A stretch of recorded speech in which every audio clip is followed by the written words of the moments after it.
많은 세대에서 나와 내 말을 부끄러워하면 인자도 아버지의 영광으로 거룩한 천사들과 함께 올 때에 그 사람을 부끄러워하리라.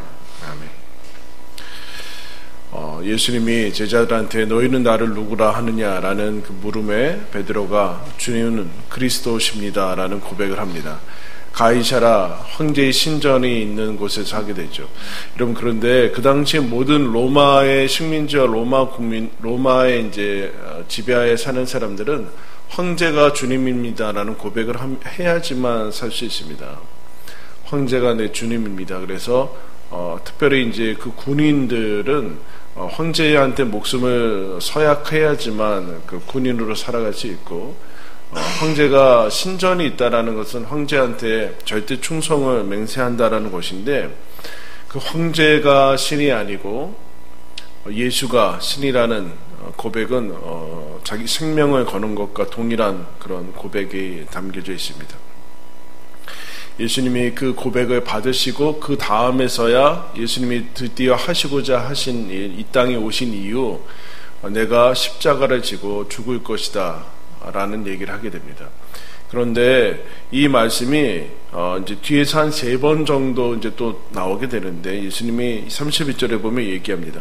인자가 많은 고난을 받고 장로들과 대제사장들과 서기관들에게 버림받을 것이다. 그리고 죽을 것이고 부활할 것이다 라는 것을 비로소 가르쳐 주시는데, 그러면 제자들이 알겠습니다라고 해야 되는데 그렇지 않고 베드로가 항변했다라고 얘기합니다. 다른 곳에 얘기하면 이제 예수님을 붙들고 이제 예수님을 호되게 호통친 그런 모습입니다. 예수님, 그러면 안 된다라는 얘기를 하는 것이죠. 그때 예수님이 제자한테, 베드로한테 뭐라고 얘기하시는가? 사탄아 물러가라 얘기해요.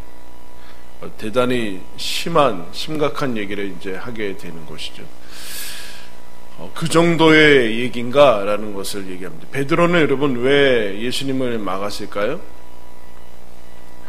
즉 메시아, 그리고 우리를 구원하는 일에는 십자가라는 거를 생각해 본 적이 없기 때문에 그렇습니다. 죽는 거. 근데 예수님은 사람의 일을, 너가 사람의 일을 생각하고 하나님의 일을 생각하지 않는다. 즉 하나님의 길과 사람의 길, 사탄의 길과 하나님의 길이 차이가 나는 그 결정적인 차이는 무엇인가? 십자가가 있는가 없는가의 차이입니다. 십자가가 있는가 없는가. 십자가가 없으면, 여러분 이거 그런데 살다 보면 구분하기 어려울 때가 있습니다. 십자가가 없으면 사탄의 길이고, 십자가가 있으면 하나님께서 원하시는 하나님의 길입니다. 그리고 예수님이 어떻게 그 설명을 해주시는가 이렇게 얘기합니다. 34절에 보면 무리와 제자들을 불러 이르시되 누구든지 나를 따라오려거든 자기를 부인하고 자기 십자가를 지고 나를 따를 것입니다. 이것은 몇몇 사람들에게만, 헌신된 사람들에게만 해당하지 않고 누구든지라고 얘기합니다. 즉 예수를 믿으려면, 예수를 믿는다라는 얘기를 풀어서 얘기하시면 예수가 그리스도라고, 예수가 하나님이라고 고백하는 것, 예수를 믿는다라는 고백은 자기를 부인하고 자기 십자가를 따르는 것이 먼저 선행되어야 된다라는 것을 얘기합니다. 여러분, 자기 부인하지 않고 자기 십자가를 지지 않는 사람들의 대표적인 모습이 무엇일까요? 앞에서 얘기한 겁니다. 장로들과 대제사장들과 서기관들이 예수를 죽이는 이유는 자기 부인을 하지 않는 대표적인 모습이 있습니다. 대표적인 모습들. 그때 예수가 어떻게 되는가? 이 사람들은 자기는 사는데 예수를 죽여야지만 자기가 살기 때문에 그렇죠. 자기를 부인한다는 것은, 자기 십자가를 진다는 것은, 십자가는 사형도구 아닙니까? 즉 십자가를 지고 따른다라는 얘기는 자기를 이제 조금 있으면 처형당하, 죽음의 자리로 간다라는 것을 알고서 그 상태를 가지고 예수를 따르라는 얘기입니다. 즉 자기를 죽이고 예수를 따르라는 얘기인데, 자기를 부인하라라는 얘기는 자기를 부인하는 거. 이것은 흔히 얘기할 때 몇 가지 기호식품이나 몇 가지를 하지 않고 절제하는 것에 얘기하지 않고 자기 전체를 부인하고 자기를 죽이라라고 얘기합니다. 근데 여러분, 자기 부인이라는 거 모든 종교에서 요구하는 겁니다. 대부분의 흔히 얘기하는 고등 종교에서는 다 자기 부인이 다 들어가 있습니다. 자기 부인이 없을 때 우리는 자기를 긍정하고 자기를 확장하고 자기를 성취하고 자기를 실현하는 그것이 진리인 것으로 얘기되는 시대에 살고 있기 때문에 내가 더 자기를 실현하면 더 행복할 것 같은데 여러분 그렇지 않습니다. 자기가 부인되지 않고 자기가 긍정되는 거 쉽게 얘기하면 부부 사이에 자기가 긍정되고 자기만 내세워 보십시오. 무슨 일이 일어납니까? 부부싸움밖에는 할 것이 없습니다. 자기 얘기만 하고 자기만 위한다고 얘기하고 부부는 같이 사는 건데 어떻게 여러분 자기 얘기만 할 수 있습니까? 자기 부인을 해야지만 부부 사이에도 같이 살 수 있는 것처럼 자기 부인이 없는 신앙은 예수를 따라갈 수 없다라는, 예수를 따라하는 것 자체가 불가능하다라는 얘기를 합니다. 그래서 여러분 예수 믿을 때 자기 부인이라는 것이 대단히 잘 모르는데 우리가 예수를 따르는 사람들이라는 주제로 이제 새벽 기도를 하고 있지 않습니까? 예수를 따를 때 제일 먼저 선행되는 것이 자기 십자가를 지고 자기를 따르는 것인데 그럼 자기 부인이란 무엇인가? 라고 할 때 누구나 다 자기가 있죠. 자기라는 것이 있고 자기를 형성하는 것 자체가 자기 존재인데 자기 존재를 형성하는 것은 많은 것들이 있습니다. 자기 의지, 자기 뜻, 자기 생각, 자기 주장, 자기 소원들이 다 있는데 그거 다 부인하라는 얘기예요. 그게 가능할 것인가? 가능할 것인가? 여러분 이게 사람은 어떻게 보면은 이렇게 얘기하면은 그 맹목적으로 그냥 아무 생각 없이 따라가는 절대로 그렇게 되지 않습니다. 사람은 자기 생각을 없이 뭔가를 맹목적으로 할 수 있는 것 자체는 불가능합니다. 그래서 신앙은 자기를 부인하는 그 과정에 치열한 갈등과 그 자기를 굴복시키는 그 지난한 과정들이 포함이 됩니다. 그렇지 않으면 자기 부인이 그렇게 쉽게 이루어지겠죠. 그래서 예수 믿으면 제일 황당하고 어려운 것들은 뭐냐면은 자기 생각, 자기 계획이 없어집니다. 예수를 믿으면. 예수를 믿으면 내가 어떻게 살겠다라는 인생의 로드맵이 생길 것 같은데 그렇지 않고 예수를 믿으면 자기 계획이 없어지는 것이기 때문에 내가 이렇게 살고 이렇게 살면 되겠다라는 생각들이 없어지고 예수를 그냥 따라가야 됩니다. 예수를 따라가고 자기 생각도 포기해야 되고 자기 계획도 자기 주장도 포기해야 되는 거예요. 그 대표적인 사람이 아브라함이라는 사람입니다. 아브라함은 믿음의 조상이라는 이유는 아브라함이 믿음에 가장 잘 보여주는 이제 하나의 샘플입니다. 우리는 모두 다 아브라함하고 동일한 삶을 살지는 않죠. 그죠? 우리가 갈대아 우르에서 살지도 않았고 이삭을 낳지도 않고 그렇죠. 근데 원리가 비슷한 것들을 보여주는데 아브라함은 75세 동안 살다가 하나님께서 갈대아 우르 너 고향 본토 친척 집을 떠나라라는 그 명령에 하나님의 말씀을 붙들고 갑니다. 이것이 첫 번째 자기 부인의 모습입니다. 하나님께서 떠나라 가라라는 명령에 아무런 군더더기 없이 자기의 75세의 모든 정들었던 것, 붙들고 있는 것, 익숙했던 것들, 자기의 과거를 다 버리고 떠나는 그 모습이 자기 부인의 모습. 그 다음에 여러분 갈 바를 알지 못하죠. 여러분 예수 믿으면 자기 플랜이 없어져야 됩니다. 여러분 예수 믿는데 자기 플랜이 생기고 가지고 붙들고 가면 예수님 따라갈 수 없습니다. 예수님이 우리 생각대로 움직이지 않거든요. 근데 예수 믿은 다음에도 우리가 자칫 잘못하면 예수님을 믿고서 내가 이렇게 앞으로 어떻게 이렇게 사는 게 하나님의 뜻이라고 생각하고 그런 어떤 로드맵을 가지려고 지도를 가지려고 하는데 그러면 여러분 무슨 이게 대단히 교묘하고 자기 스스로도 속는데 그러면 하나님은 없어져요.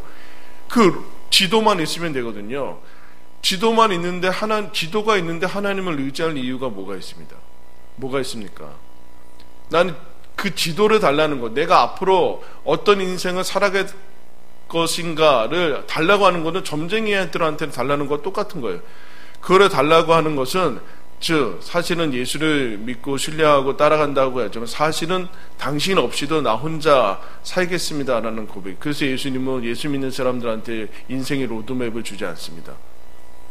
결론은 나오죠. 하나님 나라와 우리가 하나님 안에서 영생을 누릴 겁니다. 그러나 그 과정들은 하나님이 그때그때 주시지 알려주시지 않으세요. 내일 뭐 할 것이냐, 내년에 나 무슨 일이 일어날 것이다, 그런 거 얘기하지 않으세요. 물론 우리는 상식적인 수준에서 앞날을 준비하죠. 노후를 준비하고 얘기하죠. 근데 그것을 얘기하는 것은 아니다.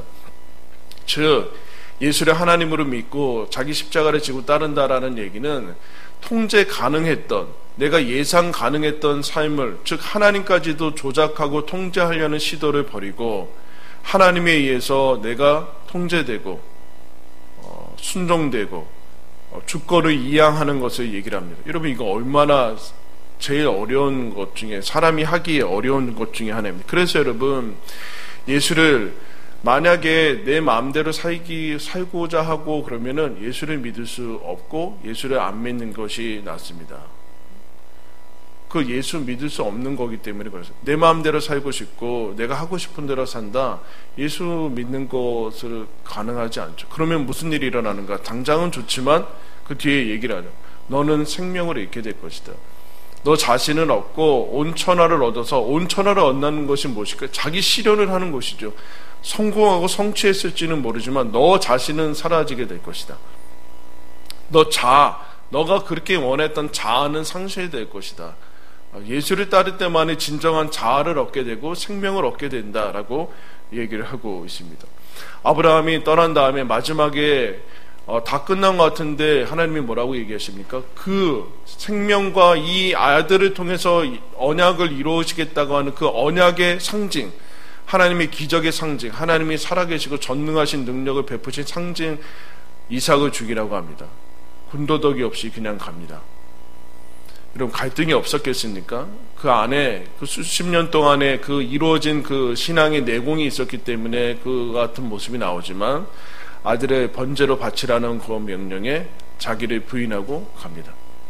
그래서 여러분, 하나님께 예수를 믿는 것이 무엇인지 얘기를 하게 됩니다. 예수는 내 계획과 내 생각과 내 상황보다 우선한다.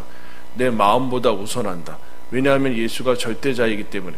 절대자에게는 절대 마음과 절대 충성을 바쳐야지 절반의 충성이나 절반의 마음, 절반의 양다리 거치면서는 예수를 따라갈 수 없다라는 거예요. 예수를 따라갈 수 없다. 그럼 불가능한 일들이다 라고 얘기를 하고 있습니다. 여러분, 예수는 하나님입니다. 취미생활로 할 수 있는 것들이 아닙니다. 취미생활로 따라갈 수 있는 게 아니에요. 그냥 여러분들에게 마음의 위안으로 그냥 신앙생활 그렇게 할 수 없어요. 그럼 예수를 따라갈 수 없습니다. 예수를 따라갈 수 없게 된다. 반드시 예수를 죽이는 일들이 일어나게 된다. 그러므로 예측 가능하지 않고 예수님의 말씀에만 주목해야 되기 때문에 언제나 예수님께 주목하고 마음을 드려야 되는 것이죠. 마음을 드려야 되는 것이죠. 예수 믿으면 천국 간다. 그 다음에 로드맵을 내가 가지고 내 생각대로 하니까 예수 실제 지금 예수님에 대해서 주목하지 않아도 되고 마음을 쏟지 않아도 되고 기도하지 않아도 되고 그냥 내가 살아왔던 대로 살아도 되는 것으로 신앙생활이 지금 되어가고 있지 않습니까? 거기에서 신앙이란 돌이키고 하나님께서 그러면 자기 부인을 하고 자기 십자가를 지면 되는가? 그럼 이거 아까 어떤 종교들도 다 따라하고 뭐 자기를 내려놓고 자기를 비우고 뭐 이런 거 대단히 여러분 자기를 비운 다음에 무슨 일이 일어납니까? 자기를 비우고 예수를 따르지 않으면 그거는 또 다른 자아일 뿐입니다. 자아. 자기를 비워봤자 뭐가 아무것도 나타나지 않아요. 여러분, 이게 얼마나 매력적인지 몰라요. 다른 종교들 자기를 비우고 마음을 비우고 마음을 한번 여러분 비워보세요. 또 다른 나일 뿐이죠. 또 다른 나. 바꿔치기 하는 것밖에는 아무것도 없어요. 그 다음에 그것 가지고 뭐 하는가? 예수를 따른다. 예수를 따르라는 얘기는 이 얘기예요. 너 자기를 부인하고 그 다음에 어디로 가는가? 38절에 이렇게 얘기하죠. 누구든지 음란하고 죄 많은 세대에서 나와 내 말을 부끄러워하면 나도 부끄러워할 것이다. 무슨 얘기예요? 너희는 나와 내 말을 긍정해야 된다. 이 얘기하는 거예요. 자기를 부인하고 자기 십자가 지고 자기를 사형의 상태에서 자기를 죽음의 재단은 죽는 거 아니에요? 여기 와서 자기를 죽인 다음에 그 다음에 어떻게 되는가? 예수를 긍정하기 위해서 자기를 부인하는 거지 자기를 부인하기 위해서 그 자체가 목적은 아니에요. 하나님의 말씀을 받고 아브라함이 가라는 명령을 받기 위해서 이삭을 바치라는 명령에 순종하기 위해서 자기를 부인하는 거예요. 그래서 여기 와서는 자기를 부인하고 예수님의 말씀 앞에 자기를 드리는 그 모습들이 필요합니다. 부분으로는 되지 않고 전부를 다 드려야 돼요. 전부를 다 드려. 그래서 예수를 따르는 데는 값이 필요한데 전체, 내 인생 전체와 내 온 마음과 온 뜻과 온 힘을 다 가지고 예수를 따라야 되는 것이지, 그렇지 않고서는 예수를 따라갈 수 없다라는 얘기. 그게 하나님을 믿는 것이 정의입니다. 정의. 그때 우리는 진정한 자아를 알게 될 것이고 하나님 안에 자기 자신의 인생을 발견하게 될 것입니다. 제가 예전에 저는 이제 군대에 있을 때 그 하나님께 소명을 받았어요. 근데 군대에 제대하기 전에 제가 한 달 남겨놓고 어떤 계획이 있었냐면 복학한 다음에 이제 2년 남았으니까 나머지 학교 다니고 취직하고 결혼하고 그런 아주 그냥 평범한 그런 것들을 계획하고 있어요. 나가서 이제 학교 다니고 이제 졸업하고 이제 결혼하고 뭐 그렇게 살면 되겠지. 그런 계획을 이제 가지고 있었어요. 그런데 그거는 제 계획이었어요. 하나님께서 신학이다라고 얘기하시지 않았죠. 어쨌든 그런 부르심을 통해서 제대를 하고 그 이후에 한 2년 동안 기도하고 갈등하고 또다시 뒤집어지고 아닌가 그거를 하나님의 소명을 확인하는 과정을 갖게 됐죠. 그 다음에 어떻게 되는가? 그 다음에 예수를 따라가야 돼요. 여러분, 예수를 따라가는 것밖에는 없어요. 그럼 오늘 예수님이 이런 얘기했다 저런 얘기했다 그런 거 그렇지 않고 예수님은 예수님의 계획이 있고 예수님이 내 계획이 아니라 내 계획을 예수님께 관철시키는 것이 아니라 예수님이 하시고자 하는 그 계획과 그 뜻을 그때 따라가면서 전심을 다하는 것밖에는 없어요. 그래서 예수님과의 관계가 가장 중요하게 됩니다. 그럼 제가 무엇을 계획해서 여기 왔겠습니까? 여러분들 계획해서 여기 지금 와 있습니까? 그런 거 아니에요. 그냥 우리는 자기를 부인하고 예수님의 명령에 순종하고 이해되지 않아. 우리가 찬양했듯이 내가 다 이해할 수 없을 때라도 날마다 예수님이 뭐라고 그래요? 너희들은 자기 십자가를 지고 날마다 자기를 따르라 라고 해요. 자기 십자가를 지고 날마다 나를 따라야 된다. 그 얘기를 여러분 하나님께서 하고 있습니다. 여러분 이것이 가장 생명력 있는 길입니다. 생명력이죠. 이 성경 자체를 그냥 죽은 교리로 가지고 있으면 안 되고 지금 살아계신 이 예수님, 이 말씀을 하신 예수님이 우리는 이 성경책을 통해서지만 이 성경책을 가지고 하는 거 아니에요. 성경책을 통해서 성경을 통해서 지금 살아계신 이 말씀을 하신 예수님이 이 성경을 통해서 나에게 지금 말씀하시는 것을 따라갔기 때문에 거기에 우리 마음을 쏟고 기도하고 음성을 들으려고 하고 순종하고 하는 것이 살아있는 신앙생활이지 죽은 교리를 붙들고 외우고 하는 것이 아니다라는 얘기예요. 거기에 여러분 우리의 삶이 있고 놀라운 하나님의 은총이 있습니다. 그때 우리는 드디어 인생이 무엇인지 알게 될 것이고 하나님께서 내 삶을 통해서 펼치시고자 하는 것들이 여러분 드러나게 될 것입니다. 이런 자기 부인하는 거 어렵고 혹 대단히 희생하고 사람의 길과 하나님의 길을 구분하는 것 십자가라고 자기 희생이 있는가의 문제입니다. 자기 희생이 있는가. 그래서 여러분 날마다 자기 자신을 쳐서 복종시키고 자기를 죽을 때 하나님을 긍정하고 예수를 긍정할 때 우리가 구원받는 삶을 알게 될 것이고 예수 믿는 것이 무엇인지 하나님의 놀라운 우리가 예상하지 못한 계획하지 못한 놀라운 자리로 우리를 이끄실 것을 여러분 기대하시면서 오늘도 자기 십자가를 지시고 자기를 부인하시고 예수와 복음을 긍정하시면서 예수를 따라가는 저와 여러분들 되기 바랍니다.